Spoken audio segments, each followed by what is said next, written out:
ഇന്ത്യയിൽ ഏറ്റവും കൂടുതൽ ലൈഫ് എക്സ്പെക്റ്റൻസി ഉള്ള സ്റ്റേറ്റാണ് കേരളം.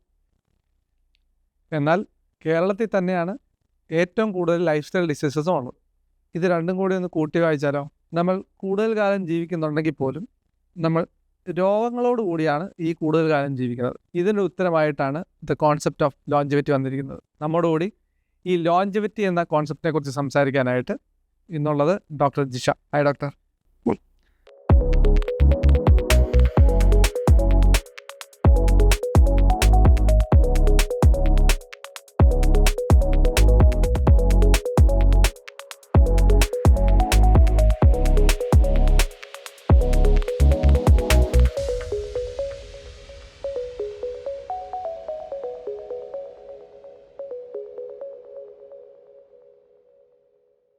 മാം, ലോഞ്ചിവിറ്റി എന്ന സബ്ജക്റ്റ് പറയുന്നതിന് മുമ്പ് കുറേ നാളായിട്ട്, അതല്ലെങ്കിൽ ഓൾമോസ്റ്റ് ഒരു 10-15 ഇയേഴ്സ് ആയിട്ടായിരിക്കും ഒരുപക്ഷെ ഹെൽത്തിനെ കുറിച്ചുള്ള ഇത്രയും കാര്യങ്ങൾ മുന്നോട്ട് വരുന്നത്.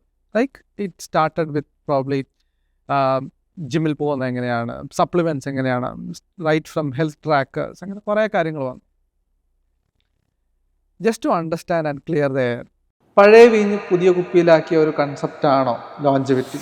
Or longevity as a concept തന്നെ പുതിയതായിട്ടുള്ള വളരെ മീനിങ് ആയിട്ടുള്ളൊരു കൺസെപ്റ്റാണോ?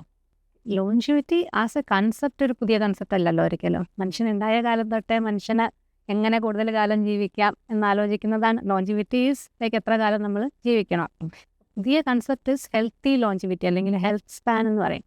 So the years that you have, അത്രയും വർഷത്തിൽ അതിൽ എത്ര കാലം നമുക്ക് ഏറ്റവും നമ്മളുടെ മാക്സിമം പൊട്ടൻഷ്യൽ ജീവിക്കാൻ പറ്റും എന്നുള്ളതാണ് ഈ ലോഞ്ചിവിറ്റി മെഡിസിൻ്റെ കൺസെപ്റ്റ്. ഇപ്പോൾ വെൽനെസ്സിൽ ഈ പറഞ്ഞ എക്സസൈസ് ആണെങ്കിലും അല്ലെങ്കിൽ ഫുഡ് ഡയറ്റ് ഹാബിറ്റ്, ഇതൊക്കെ നോട്ട് ലൈക്ക് ഇതൊന്നും അല്ലാത്ത വേറൊരു സംഭവമല്ല ലോഞ്ചിവിറ്റി. പക്ഷേ ഇത് കോർ കൺസെപ്റ്റിൽ വ്യത്യാസമുണ്ട്. അതായത് ഇപ്പോൾ ഈ വെൽനെസ്സിൽ മോസ്റ്റ്ലി ആൾക്കാർ ബേസ് ചെയ്യുന്നതെന്ന് വെച്ച് കഴിഞ്ഞാൽ, ഇപ്പോൾ യു ഹാവ് ടു ആൾക്കാർ എക്സസൈസ്, കുറച്ച് പേര് എക്സസൈസ് ചെയ്യും, മേ ബി കുറച്ച് പേര് ഡയറ്റ് ചെയ്യും, അല്ലെങ്കിൽ ട്രാക്ക് ചെയ്യും. അതൊക്കെ ഓരോ സ്നാപ്ഷോട്ട്സ് ആണ്. യു ഫീൽ ഇപ്പോഴത്തെ നിങ്ങളുടെ കറണ്ട് ഹെൽത്ത് എങ്ങനെ ഇമ്പ്രൂവ് ചെയ്യാം എന്നുള്ളത് മാത്രമേ അതിൽ നോക്കുന്നുള്ളൂ. നമ്മൾ ലോഞ്ചിവിറ്റിയിലേക്ക് വരുമ്പോഴത്തേക്ക് നമ്മളുടെ ലോങ് ടേം ഹെൽത്തിലേക്കാണ് നമ്മൾ ഫോക്കസ് ചെയ്യണം. ഇപ്പോഴത്തെ ഹെൽത്ത് നന്നാക്കണം, പക്ഷേ അത് കൂടാതെ 10 ഇയേഴ്സ് ഡൗൺ അല്ലെങ്കിൽ 20 years down the line, may be when you are 60, 70, 80, നമ്മൾ അപ്പോഴും ഹെൽത്തി ആയിട്ടിരിക്കാൻ വേണ്ടി നമുക്ക് എന്ത് ചെയ്യാൻ പറ്റും? ഇറ്റ്സ് ലൈക്ക് ഇപ്പോൾ നമ്മൾ ഇപ്പോൾ ഒരു ലക്ഷറി ക്രൂയിസിന് പോയി, അപ്പോൾ you are having happiness at that time. പക്ഷെ അത് പോകുന്നതിൻ്റെ കൂടെ തന്നെ നമ്മളുടെ റിട്ടയർമെൻറ്റ് ടൈമിലത്തേക്ക് നമുക്ക് നിറയെ പൈസ ഉണ്ടായി, ആ സമയത്ത് നമുക്ക് ഇഷ്ടമുള്ള കാര്യങ്ങൾ ചെയ്യാൻ വേണ്ടി നമ്മൾ ഇൻവെസ്റ്റ് ചെയ്യണമെന്ന് വിചാരിച്ചോ.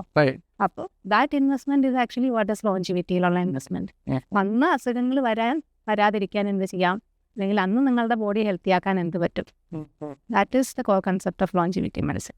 ഈ മുന്നോട്ടുള്ള അതായത് അധികകാലം കഴിയുമ്പോഴത്തേക്കുമുള്ള നമ്മുടെ ഹെൽത്തിന് വേണ്ടി ഇന്ന് തന്നെ നമ്മൾ സ്റ്റാർട്ട് ചെയ്യണം എന്നുള്ളതാണോ അതിൻ്റെ കൺസെപ്റ്റ്? അതെ, നമ്മളൊരു ലോങ് ടേം വിഷനിൽ ഫോക്കസ് കുറച്ചും കൂടി വ്യത്യാസം വരണം. അങ്ങനെ ഒരു ഏജ് ഉണ്ടോ നമുക്ക് ഇത് കുറച്ചുകൂടെ കീനായിട്ട് നോക്കി കണ്ട് ചെയ്യേണ്ട ഒരു ഏജ് ഉണ്ടോ? സേ ഒരു 10 വയസ്സുള്ള കൊച്ചെങ്ങനെ നോക്കണോ? സേ 30 വയസ്സാകുമ്പോൾ നോക്കി തുടങ്ങണോ? 35 വയസ്സായാൽ നോക്കി തുടങ്ങണോ? Or is it a continuous metrics that we should follow? It's ideally a continuous metrics. Even കുഞ്ഞമ്മയുടെ വയറ്റിൽ കിടക്കുമ്പോൾ ഉള്ള എൻവയോൺമെൻറ്റൽ എക്സ്പോഷർ തൊട്ട് things matter in the long term health. ഒരാളുടെ ഹെൽത്തിൽ 3 കാര്യമായിട്ട് ഡിവൈഡ് ചെയ്ത് പറയും.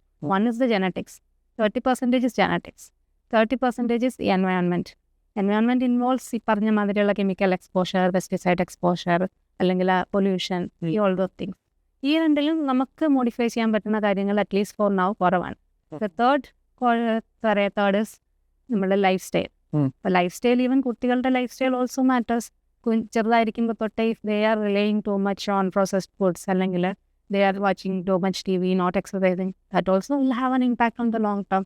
Right. So there is like no time is too early to start. But generally adults ആണ് ഇതിനെപ്പറ്റി കൂടുതൽ അവെയർ ആയിരിക്കുന്നത്. Right.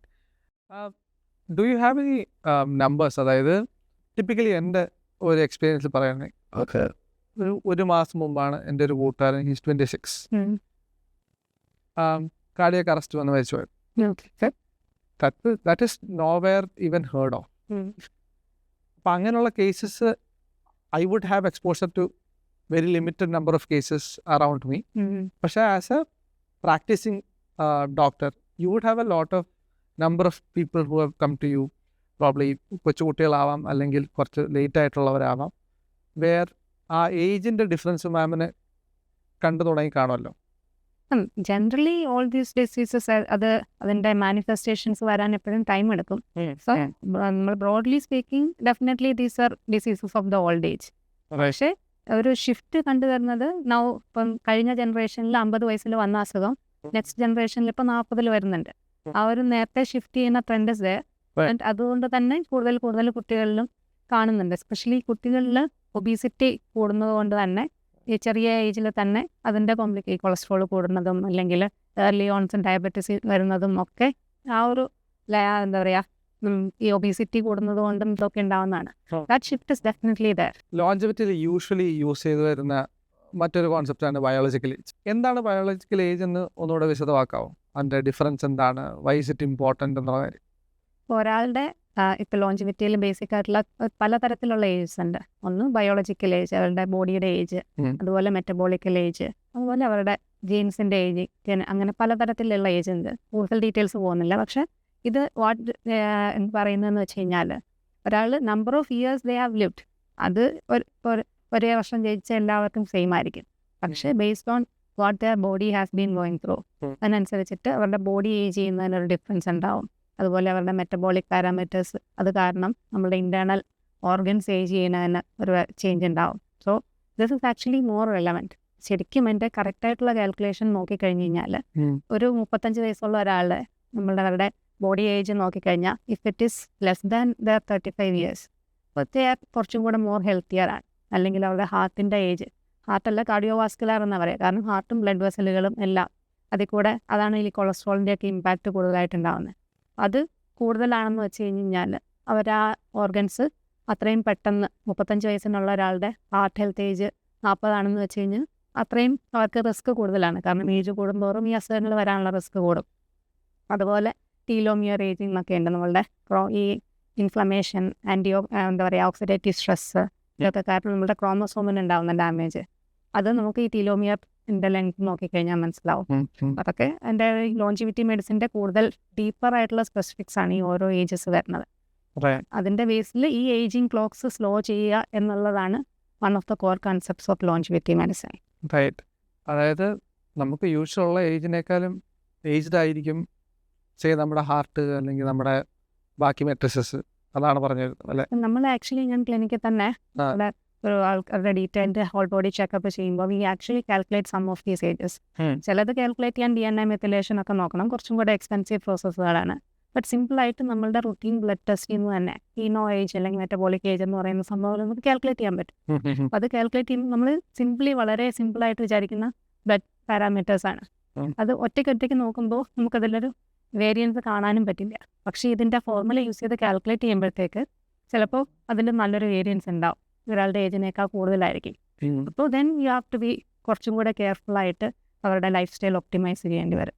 അതുപോലെ ഈ കൊളസ്ട്രോള്, BP അതുപോലെയുള്ള പാരാമീറ്റേഴ്സ് വെച്ചിട്ട് ഹാർട്ട് ഹെൽത്ത് ഏജ് നമ്മളുടെ 10-year കാർഡിയോവാസ്കുലർ മോർട്ടാലിറ്റി കാൽക്കുലേറ്റ് ചെയ്യുന്ന പോലെ തന്നെ ഇതിൻ്റെ കൂടെ കാൽക്കുലേറ്റ് ചെയ്യാൻ പറ്റും. അപ്പോൾ ഈ സ്മോക്കിംഗ് ഉള്ള ആൾക്കാർക്ക് അല്ലെങ്കിൽ കൊളസ്ട്രോൾ ഒരുപാട് കൂടുതലുള്ള ആൾക്കാർക്ക് അവരുടെയൊക്കെ ഹാർട്ട് ഹെൽത്ത് ഏജ് കാൽക്കുലേറ്റ് ചെയ്യുമ്പോഴത്തേക്ക് പലപ്പോഴും ഉള്ള ഏജിനേക്കാൾ 10 കൂടുതലായിരിക്കും. അപ്പോൾ അത് നമ്മൾ ഈ പാരാമീറ്റേഴ്സ് കുറച്ച് കഴിഞ്ഞാൽ നമുക്ക് സ്ലോലി അത് തിരിച്ച് കുറച്ചും കൂടെ ബാക്ക് ടു നോർമൽ ആക്കാൻ പറ്റും. So that is how you are improving their longevity. Right. Usually നമ്മുടെ ഇപ്പോഴത്തെ സ്ഥിതിയിൽ, അതായത് പ്രോബ്ലി കഴിഞ്ഞൊരു 10 വർഷമായിട്ടുള്ള ലൈഫ് സ്റ്റൈൽ ചേഞ്ചസ് കാരണം ഉണ്ടാകുന്ന ഒത്തിരി പ്രശ്നങ്ങളുണ്ട്. Have you seen any pattern? അതായത് ഇങ്ങനെ ചെയ്യുന്ന ആൾക്കാർക്കാണ് കൂടുതൽ ഏജിങ് വന്നിട്ടുള്ളത് എന്നുള്ളത് പാറ്റേൺസ് കണ്ടുപിടിച്ചിട്ടുണ്ട്. ഇപ്പം മാം 1-2 കാര്യങ്ങൾ ഓൾറെഡി പറഞ്ഞു. അതുപോലെ എന്തെങ്കിലും? അതുപോലെ തന്നെ ഡയബറ്റിസ് നമ്മളുടെ ബോഡീനെ വളരെ ഫാസ്റ്റായിട്ട് ഏജ് ചെയ്യുന്നൊരു കണ്ടീഷനാണ്. ഈവൻ ചെറിയ variation in blood sugar in the long term will increase the cellular ageing. അതുപോലെ സ്മോക്കിംഗ് ഉണ്ടാക്കുന്ന oxidative stress damage will accelerate ageing. Lot of things that can accelerate ageing, like lack of sleep, chronic stress, inflammation, even അങ്ങനെ പല കാര്യങ്ങളുണ്ട്. That can definitely we are seen also people who are unhealthy weight especially visceral fat കൂടുതലുള്ള ആൾക്കാർ they are at risk of faster ageing. Okay, visceral ഫാറ്റിൻ്റെ കാര്യം പറഞ്ഞപ്പം I just remember what we discussed earlier. There is A concept call lean obesity അല്ലേ? ഈ lean ഒബേസിറ്റിയുടെ കാര്യം ഒന്ന് പറയാമോ? Can you explain what is lean obesity? അപ്പോൾ നമ്മൾ especially south Asians ഇതിൽ I think I start with the BMI itself. നമ്മളെല്ലാവരും ഒരു ഹെൽത്തി വെയിറ്റ് ആണോ എന്ന് അറിയാൻ വേണ്ടിയിട്ട് ഫസ്റ്റ് നോക്കുന്ന പാരാമീറ്ററാണ് BMI. Yeah. ഏഷ്യൻസിൻ്റെ BMI 23 ആണ് കട്ട് ഓഫ് പറയണത്. Anyone who has A BMI more than 23 over weight ആണ്. 27-ന് മുകളിൽ BMI ഉള്ള ഏഷ്യൻസ് ഒബീസ് ആണ്. വെസ്റ്റേൺ ആൾക്കാരാണെങ്കിൽ 30-ന് മുകളിലായാലേ അവർ ഒബീസ് ആവുള്ളൂ. 25-ന് മുകളിലേ അവർ ഓവർ വെയിറ്റ് ആവുള്ളൂ. അപ്പോൾ ആ ഒരു കട്ട് ഓഫ് തന്നെ ഡിഫറെൻ്റ് ആണ്. ബട്ട് അത് കൂടാതെ നമ്മുടെ നാട്ടിലെ ആൾക്കാരിൽ യൂഷ്വലി മസിൽ മാസ് കുറവായിരിക്കും. അപ്പോൾ ഈവൻ അവരുടെ വെയിറ്റ് നോർമൽ റേഞ്ചിലാണെങ്കിലും BMI എന്ന് പറയുന്നൊരു ക്രൂഡ് ഇൻഡെക്സ് ആണ്. മൊത്തം വെയിറ്റേ നോക്കുന്നുള്ളൂ. അതിൽ എത്ര ശതമാനം ഫാറ്റ് ഉണ്ട്, എത്ര മസിലുണ്ട്, എത്ര ബോൺ ഉണ്ട് എന്നൊന്നും അതിൽ നോക്കുന്നില്ല. അപ്പോൾ ഈ BMI 22 ഉണ്ടാവുള്ളൂ. പക്ഷേ അതിൽ പെർസെൻറ്റേജ് ബോഡി ഫാറ്റ് കൂടുതലാണ്. അത് തന്നെ എസ്പെഷ്യലി ഇപ്പോൾ നമ്മളുടെ വയറിന് ചുറ്റുമുള്ള ഫാറ്റ് ഉള്ളിൽ അതാണ് വിസറൽ ഫാറ്റ് എന്ന് പറയുന്നത്, അബ്ഡോമിനൽ ഒബേസിറ്റി. അത് കൂടുതലുള്ള ആൾക്കാർ മെറ്റബോളിക്കലി അൺഹെൽത്തിയർ ആയിരിക്കും. അങ്ങനെയുള്ള ആൾക്കാർ നമ്മുടെ നാട്ടിൽ കൂടുതലായിട്ടുണ്ട്. അപ്പം അത് അറിയാൻ വളരെ സിമ്പിളായിട്ട് നമുക്ക് നോക്കാൻ പറ്റുന്നത് ആൾക്കാരുടെ വേസ്റ്റ് സർക്കംഫറൻസ്, അതായത് നമ്മുടെ അരക്കെട്ടിൻ്റെ ചുറ്റളോ, അതുപോലെ വേസ്റ്റ് ഹിപ്പ് റേഷ്യോ, ഇതൊക്കെ നോക്കിക്കഴിഞ്ഞാൽ സ്ത്രീകളിൽ ഐഡിയലി ഈ waste hip ratio less than 0.8 ഉണ്ടാവണം. ഇന്നിന് ലെസ് ദാൻ 0.9 ഉണ്ടാവണം. ഓൾറെഡി കുറച്ച് ആൾക്കാർക്ക് ഉണ്ടാവുള്ളൂ. നമ്മുടെ നാട്ടിലെ ആൾക്കാർ ജനറലി നോക്കിക്കഴിഞ്ഞ് കഴിഞ്ഞാൽ മിക്കവാറും എല്ലാവർക്കും കാണാനൊക്കെ നല്ല സ്ലിമ്മായിരിക്കും. പക്ഷെ വയറിൻ്റെ അവിടെ മാത്രം ഒരു ചെറിയ ബൾജ് ഉണ്ടാവും. അതൊരു എന്താ പറയുക പ്രോബ്ലം ആണെന്ന് ആൾക്കാർ അത്രയും വിചാരിക്കില്ല. അതൊരു എസ്തെറ്റിക് പ്രോബ്ലം എന്നുള്ളതിനേക്കാൾ കൂടുതൽ അതൊരു മെറ്റബോളിക് പ്രോബ്ലം ആണെന്ന് സത്യം പറഞ്ഞ ആൾക്കാർ റിയലൈസ് ചെയ്യുന്നില്ല.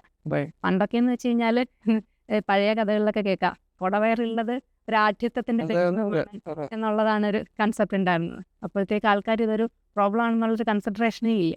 ശരിക്കും പറഞ്ഞു കഴിഞ്ഞാൽ that is one of the major risk for ഈ പറഞ്ഞ ലൈഫ് സ്റ്റൈൽ ഡിസീസസ് നമ്മുടെ നാട്ടിൽ. നമ്മുടെ ഫുഡ് ഹാബിറ്റ്സും ഒരുപക്ഷെ ഒത്തിരി അതിനെ ഈ പറഞ്ഞ പ്രോബ്ലത്തിനെ സപ്പോർട്ട് ചെയ്യുന്നതായിട്ടുണ്ടെന്ന് തോന്നാറുണ്ട്. കാരണം പൊതുവെ ഇപ്പം എൻ്റെ വീട്ടിലൊക്കെയാണെങ്കിൽ പറയും ഒത്തിരി ഇറച്ചി മീനും കഴിക്കരുത്. ഞാനിത് പറയാൻ കാരണം മാം കുറച്ച് മുമ്പ് പറഞ്ഞ കൂട്ടത്തിൽ നമ്മുടെ മസിൽ മാസ് കുറവാണ് എന്നുള്ളൊരു കാര്യം പറഞ്ഞു. ഒത്തിരി ആൾക്കാർ അതിനെക്കുറിച്ച് ഈ കുറച്ച് അടുത്തിടയ്ക്കായിരിക്കും കുറേ കൂടെ ബോധവാന്മാരായിട്ട് വന്നേക്കും പലപ്പോഴും. Do we need actually a change in diet or probably അങ്ങനെ ഡയറ്റിന് ചേഞ്ച് വേണമെങ്കിൽ how should we be changing our diet നമ്മുടെ യൂഷ്വൽ ഡയറ്റിനേക്കാൾ? വളരെ പേഴ്സണൽ ആയിട്ടുള്ളൊരു ക്വസ്റ്റൻ അല്ലേ ശരിക്കും. ഇപ്പോൾ ഉള്ള ഓരോ ആൾക്കാരും അവരെന്താ കഴിക്കുന്നതെന്നുള്ളത് മനസ്സിലാക്കി കഴിഞ്ഞാലല്ലേ നമുക്ക് അതിനകത്ത് എന്താ ചേഞ്ച് ചെയ്യേണ്ടത് എന്ന് പറയാൻ പറ്റുള്ളൂ.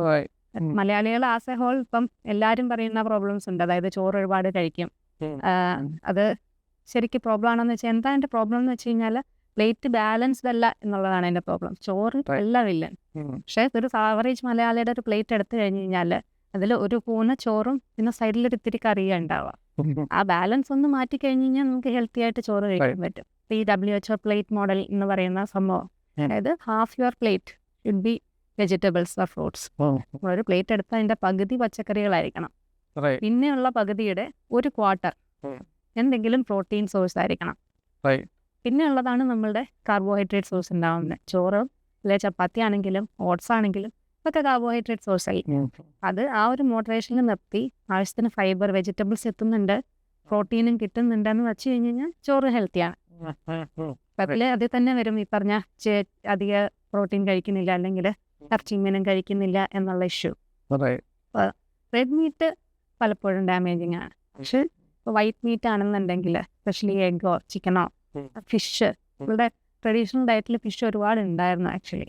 ഇപ്പോൾ ആൾക്കാർ ഫിഷ് അത്രയും കഴിക്കുന്നില്ല. അപ്പോൾ അതൊക്കെ ആ ഒരു രീതിയിൽ അതൊക്കെ ഇൻക്ലൂഡ് ചെയ്ത് ബാലൻസ്ഡ് ആയിട്ട് പോയി കഴിഞ്ഞ് നമ്മുടെ ട്രഡീഷണൽ ഡയറ്റ് തന്നെ നമുക്ക് ഹെൽത്തി ആയിട്ട് കൊണ്ടുപോകും.